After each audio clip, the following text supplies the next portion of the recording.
So I'm going to show you how to deal with a jammed power button. This is an iPad, I don't know, Air 4, Air 5, one of the two, but this also will apply to, honestly, a lot of different models. Yeah, I disassembled it. I already tried to grind out a little bit of the interior, and that didn't work. So this is going to be the second, like you can sort of, I don't know, you can't really see, but just trust me, it's sort of jammed in place. So here is our button, and this is the actual clicking actuator part of it. And then obviously we have, basically two screws sort of hold this bracket in place. Well, if the frame is warped ever so slightly, sometimes essentially the button is just depressed, and there's no amount of sort of cleaning out the inside of the, let me see, I can't, and no amount of like using a grinding pen or grinder and then reshaping the inside will fix this. This appears to be this particular situation. And what we're gonna have to do is literally just file down this particular tab. But I would highly suggest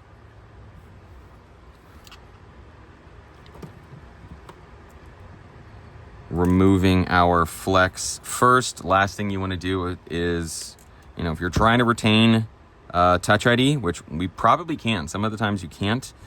But then, yeah, we're going to come in here.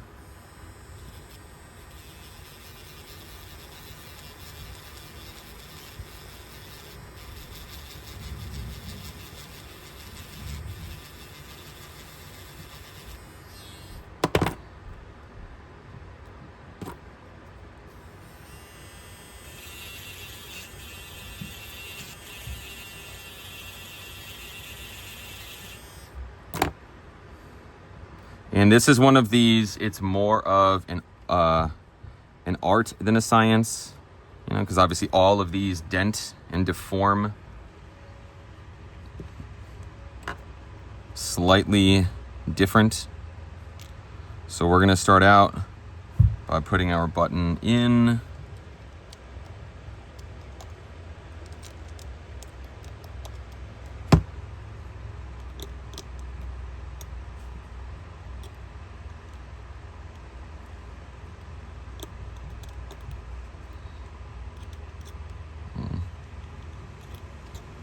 Sometimes you gotta finagle it in there. Okay, there we go. And remember, this sort of flap, it goes in like this. So you want this flap to do 180 degrees.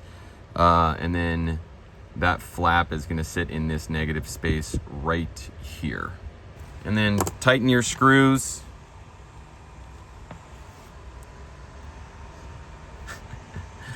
And it doesn't work, so we gotta try this again until it does. Okay, so I've tried several iterations of this. I've even tried coming back and trying to grind out the sort of inside of this, because I don't know if you can see, but my dent is about right here. Sometimes you can sort of figure this out by just loosening one of these screws.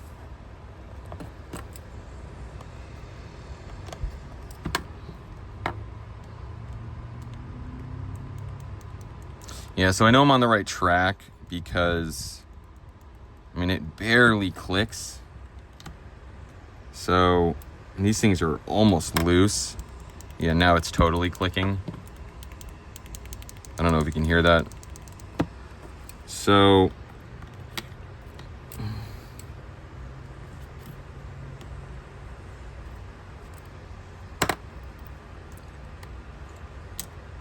I was trying to avoid this. There was still a little bit of this cap left.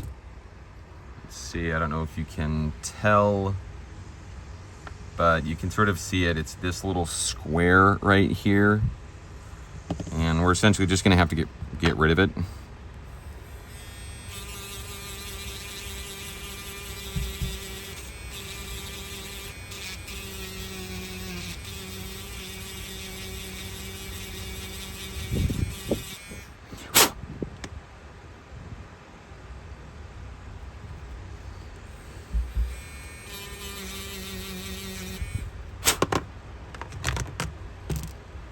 Okay, we're back.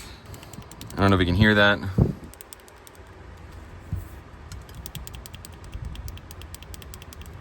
But that's basically it. It's now clicking. We can now reassemble. So I'm gonna throw my screws and my ambient light sensor back on, and then I'll meet you back here in just a sec. So here's a moment of truth. Here we go. But I already knew that. And you knew that I knew that. And does our Touch ID work? We go there, yoink. So this is nice because this doesn't always happen. A lot of the times there's like a crack running straight through, or you drop it straight on the button. This is a lucky situation. I'd say at least half of the time it ends up being that we have to replace the button. But I don't know. Let me know if this helped. I hope it did, because I don't think I mentioned this in some of my initial videos. But yeah, thank you so much for watching.